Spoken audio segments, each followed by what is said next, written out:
بسم اللہ الرحمن الرحیم۔ السلام علیکم۔ ایک ایسا عظیم بادشاہ جن کو پوری دنیا کی بادشاہت عطا کی گئی، اس طرح کی بادشاہت نہ کبھی کسی کو ملی تھی اور نہ قیامت تک کسی کو ملے گی۔ ان کی حکومت صرف انسانوں پر ہی نہیں بلکہ روئے زمین پر بسنے والی ہر مخلوقات پر تھی۔ انسان، جنات، پریاں، چرند برند، الغرض ہر قسم کی مخلوق آپ کی تابع اور فرمانبردار تھی۔ اللہ تبارک و تعالیٰ نے ہوا کو بھی اس عظیم الشان بادشاہ کے تابع کر دیا تھا، اور ہوا اس عظیم الشان بادشاہ کا تخت لے کر چلا کرتی تھی۔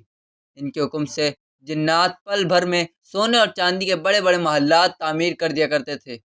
جب یہ عظیم الشان بادشاہ سفر کا ارادہ کرتے تو ان کا تخت ہوا میں اڑتا اور پرندے ان پر سایہ کرتے، اور دنیا کی ہر مخلوقات آپ کی خدمت کے لیے حاضر رہتی۔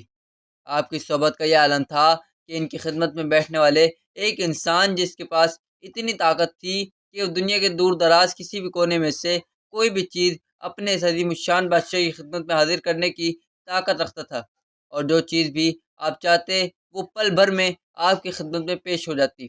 یہ دنیا کی سب سے عظیم اور دلکش بادشاہت اللہ تبارک و تعالیٰ نے اپنے پیارے نبی حضرت سلیمان علیہ السلام کو عطا فرمائی تھی، اور آپ نے اللہ تبارک و تعالیٰ کی بارگاہ میں یہ دعا کی تھی کہ اے رب العالمین، مجھے ایسی بادشاہت عطا فرما جو آج تک کسی کو نہ ملی ہو اور نہ کسی کو ملے۔ اللہ تبارک و تعالیٰ نے آپ کی یہ دعا قبول فرما لی اور آپ کو یہ بادشاہت عطا فرمائی۔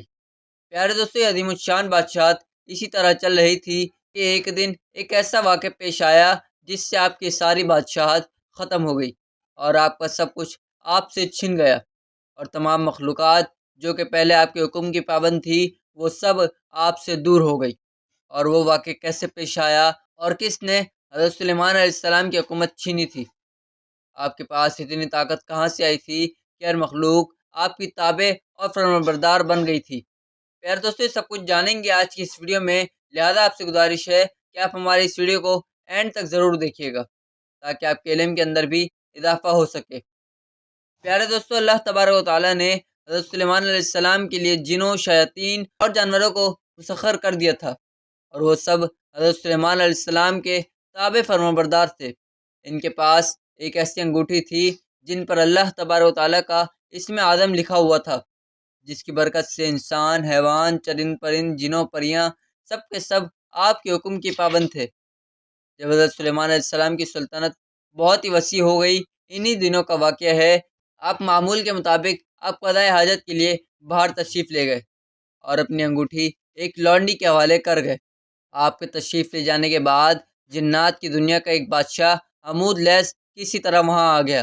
اس نے لونڈی سے حضرت سلیمان علیہ السلام کی انگوٹھی حاصل کی اور تخت سلیمانی پر جا بیٹھا۔ اسی انگوٹھی کے سبب اس بادشاہت کا نظام چل رہا تھا، چنانچہ انگوٹھی پاس نہ ہونے کی وجہ سے حضرت سلیمان علیہ السلام سے سب کچھ چھن گیا، اور حضرت سلیمان علیہ السلام اس انگوٹھی کو دوبارہ حاصل کرنے کے لیے جنگل کی طرف نکل گئے، اور چلتے چلتے بنی اسرائیل کے ایک گھر کے پاس پہنچے۔ اس وقت آپ بہت ہی بھوکے اور پیاسے تھے۔ آپ نے دروازے پر دستک دی تو اندر سے ایک عورت نے پوچھا کہ کون ہے؟ تو حضرت سلیمان علیہ السلام نے جواب دیا کہ میں ہوں جس کی دعوت کرنا آپ پر لازم ہے۔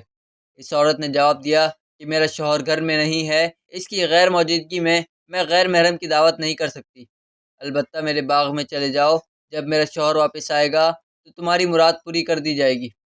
چنانچہ حضرت سلیمان علیہ السلام عورت کا جواب سن کر اس کے باغ میں گئے اور پانی پی کر سو گئے۔ سونے کے دوران بال سے کہیں ایک سانپ نکلا اور آپ کے قریب آ کر پہرا دینے لگا۔ اس خاتون کا شوہر جب باغ میں آیا تو یہ منظر دیکھ کر حیران اور پریشان ہو گیا۔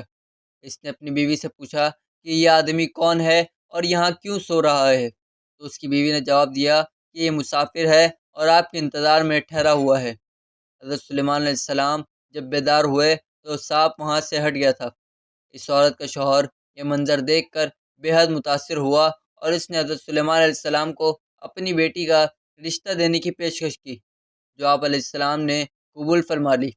چنانچہ آپ نے اس شخص کی بیٹی سے شادی کر لی اور 3 روز وہاں قیام فرمایا۔ اس کے بعد اپنی بیوی کو ساتھ لے کر وہاں سے روانہ ہو گئے، اور ادھر وہ شیطان جس نے آپ کی انگوٹھی چرائی تھی، حمود لیس، آپ کے تخت پر قابض تھا، اور یہ جنات میں سے تھا۔ وہ بدبخت جن حضرت سلیمان علیہ السلام کا ہم شکل بن کر تخت پر بیٹھا ہوا تھا، مگر جلد ہی اس کی حرکتوں سے لوگوں کو شک ہونے لگا کہ وہ حضرت سلیمان علیہ السلام نہیں ہیں۔ چنانچہ لوگوں نے اپنا شک دور کرنے کے لیے یہ تدابیر سوچی کہ حمود لیث کو تورات پڑھ کر سنانے کے لیے کہا جائے۔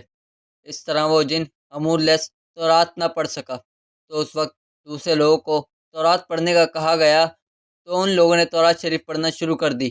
چنانچہ یہ منظر دیکھ کر وہ حمود لیث شیطان گھبرا گیا اور وہ شیطان کلام الہی نہ سن سکا اور وہاں سے غائب ہو گیا۔ اس نے حضرت سلیمان علیہ السلام کی انگوٹھی کو دریا میں پھینک دیا، جس کو ایک مچھلی نے نگل لیا۔ حضرت سلیمان علیہ السلام ایک روز دریا پر گئے تو وہاں چند مچھیرے مچھلیاں پکڑ رہے تھے، تو آپ نے دیکھا تو آپ بھی ایک آدمی کے ساتھ مل کر مچھلیاں پکڑنے لگے۔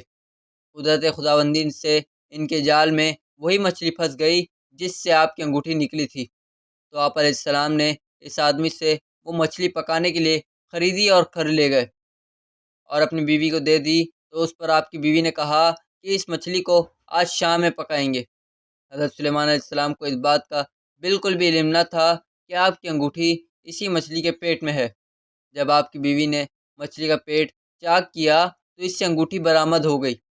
بیوی نے وہ انگوٹھی لا کر آپ کی بارگاہ میں رکھی اور آپ کو دکھائی دی، تو آپ نے انگوٹھی کو دیکھتے ہی فوراً پہچان لیا کہ یہ وہی انگوٹھی ہے، اور آپ نے اس انگوٹھی کو فوراً اپنی انگلی میں پہن لیا۔ چنانچہ انگوٹھی حاصل ہوتے ہی آپ کا تخت و تاج آپ کو واپس مل گیا، اور آپ نے اسے اللہ تبارک و تعالیٰ کا ایک امتحان سمجھا، جس میں وہ پورے اترے اور پہلے کی طرح آپ کو حکومت واپس مل گئی، اور یہ تمام بادشاہت کا نظام دوبارہ شان و شوکت کے ساتھ چلنے لگا۔